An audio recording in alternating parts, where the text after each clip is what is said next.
stressed, angry, and resistant.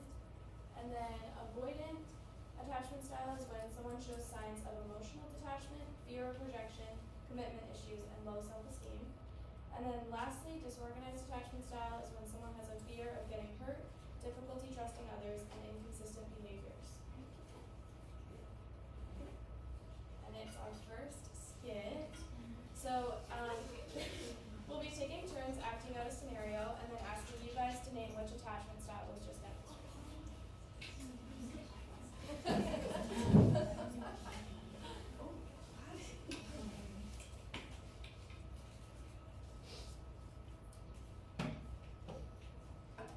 Hey, how's it going? Good. I've just tried this question a couple times and I'm not understanding it. Can you help me explain it to me? Yeah, let's take a look together. C. Can anybody guess which attachment style it was? Yes, I think I heard secure. That was correct. Yes. So the student was acknowledged in their struggle, offered a solution, and was responded to positively. With this style of responses, the student will grow in their ability to explore and learn. This is secure attachment style. Skit number 2.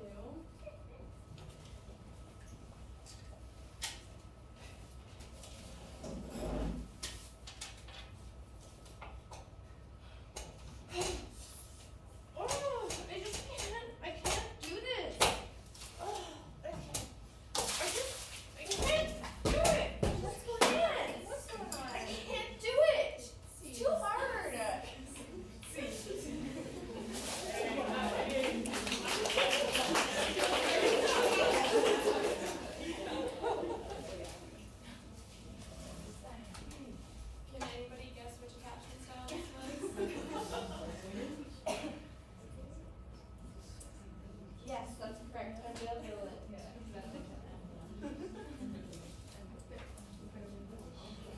In this skit, we notice that the student gathers the attention of the teacher through an outburst and doesn't even attempt the question on the paper. This is ambivalent.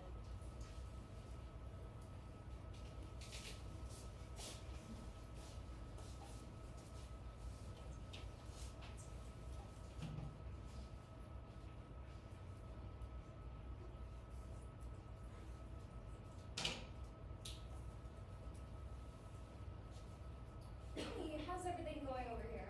Good. Okay, I noticed there's nothing on your paper there. Do you need some help? No, so good. Okay, do you understand the question? Yep. Can you just go to the bathroom? Easy.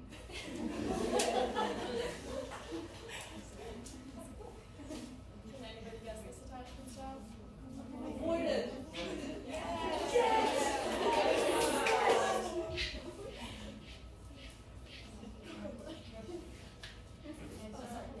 In this skit, we noticed that the student's answers to the teacher were short, and that she said she was doing good even though there was nothing really done on her paper. This is avoidant attachment.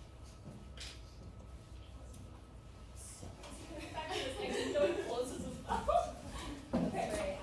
Nope, that's good, that's good.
individuals see their caregiver as predictable and protective. They have faith in and are able to trust others, so they feel comfortable to explore the world around them, and they know that they can come back to their caregiver in times of need because they are a reliable person. Ambivalently attached individuals see their caregiver as inconsistent and unpredictable. They can have extreme explosive reactions, as we saw earlier. They resort to these reactions because they feel only worthy of care through exaggerated expressions of distress, which again is why we saw students become explosive. They want to increase proximity with the teacher, and that's how they know how to do that. These children may act angry or anxious and may react inappropriately in social situations, and they are also at a higher risk of developing anxiety. Avoidant attached individuals see themselves as unworthy of care and their caregivers as insensitive and indifferent to the world. Because of this, the world is perceived as an unsafe place. They don't show distress to minimize attachment and deal with the possibility of being rejected. And they may tend to avoid social relations because to them, people are rejecting. And then disorganized attachment individuals show a mixture of the different types of other insecure behaviors as well as frightening reactions. This is because they see their caregiver as unpredictable and inconsistent. They don't have a reliable way to seek care in times of distress, and they're in a state of fear without solution, which is why they may display the frightening reactions or apologizing, as we saw in the skit. And the caregiver can be a source of fear or comfort. So I decided to look at attachment styles and its relationship to student-teacher relationships. So secure attached students tend to be the ideal student in the classroom. They are independent in their work and likely to follow rules and expectations of the classroom. These students will seek out support when needed but not require constant support. They want to make connections with teachers and other students and are often kind to each other. And because these students are thought of as the ideal students, the teacher is more likely to respond to them positively, and a strong, healthy relationship is more likely to build. Students with insecure attachment styles tend to have a lower academic ability, and some will be less likely to ask the teacher or other students for support or help in both academic and non-academic settings. They can be distant and have moderate avoidant behaviors like chatting with others or going to the washroom to avoid work, like we saw in the skit earlier. They are more likely to desire attention from the teacher, or some are more likely to desire attention from the teacher, which leads to acting out to gain attention, like we saw in the other skit, and become irritable when teachers' attention is not on them. And because of these reactions, teachers are more likely to control, reject, isolate, and baby students with insecure attachment styles, and therefore it's more difficult for relationships to build.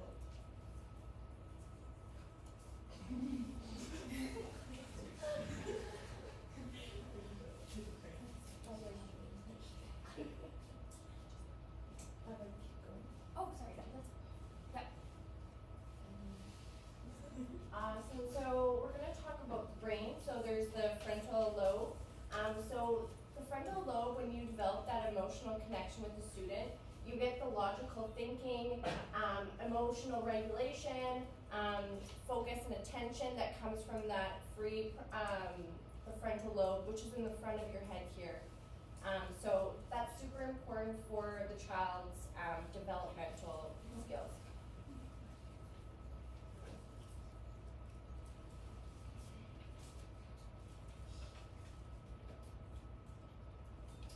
Alright, so how to build secure relationships with all students. Sorry, excuse me, I crumpled up my paper when I was in skit, so just let me uncrumple it here. Okay, so the teacher-student connection. Students learn better when they feel comfortable, safe, and connected to the teacher. So for example, when we see a teacher or a student that feels more connected, as we saw in the skit, They're more likely to ask for help, ask questions, participate in the lesson. And then environment. So when a teacher creates like a warm, enjoyable, engaging environment, they're more comfortable and ready to learn in the classroom. And then we talk about teacher sensitivity. So an empathetic and intuitive teacher that recognizes students' emotions can better support those students in the classroom. So for example, if a student is upset, they might be able to recognize that emotional state and address it, and maybe have a one-on-one conversation, or give them time to have a break, maybe in a cozy corner, to kind of reset and regulate their emotions. For student autonomy over their learning, it's really important to allow students the freedom of choice in regards to how they're learning and how they choose to express their learning, because this helps students feel understood and seen, and it's also really important to hold all students in the classroom to the same expectations and then adjust if needed, but you don't want to lower the standards at the beginning, so students won't feel like they are capable of reaching the same goals as everyone else. For being proactive and not reactive, it is really important to inform students of the rules and expectations and the consequences in the classroom to help them feel secure and understood in the routines, so that they know that if there's something that they have done, they'll know that the teacher will have the same reaction each time instead of the reactions being really untrustworthy. And then student-led one-on-one time. This is time that the teacher spends with the student doing an activity of their choice, and it helps build, strengthen, or rebuild student-teacher relationships. And a good strategy that we will be looking at is the 2x10 strategy. So the 2x10 strategy means that you're spending 2 minutes a day with one child for 10 days in a row. This strategy has been very effective in creating better relationships between teachers and students, and it can work with any student of any attachment style, but it should be used to kind of like specifically create connections with students that are having outbursts in class or struggling to pay attention and engage. So during the 2 minutes, you want to talk about something outside of school unless the child like directs the conversation back to school. Asking open-ended questions: how are you? How was your morning? What are you going to do this weekend? Things like that to get the child talking about what they are interested in. It's really important to be consistent with this because you are likely working with a child that has an avoidant or insecure attachment style. So you want to show them that you are a reliable connection that they can build and they can trust. And then it's also important to keep the momentum after the 10 days is over. So if you go your 10 days, 2 minutes each day, and then all of a sudden you stop talking to the kid again, they'll likely go back to how they were before.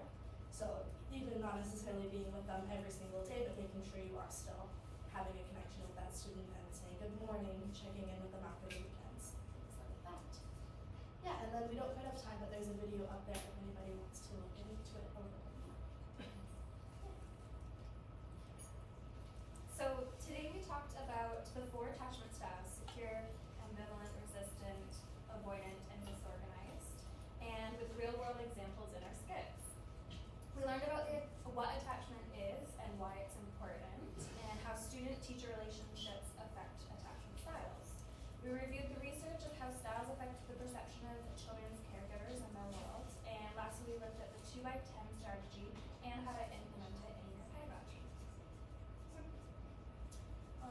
So now that we've heard our presentation, we have a reflection question that is, what is something that you'll be doing in your classroom to create a safe and comforting environment for children of all attachment styles? So using what you kind of learned today and what you have experienced in your life outside of the classroom, or outside of this classroom, maybe other classrooms, how do you think that you can build those relationships with your students so that everyone is feeling safe and connected?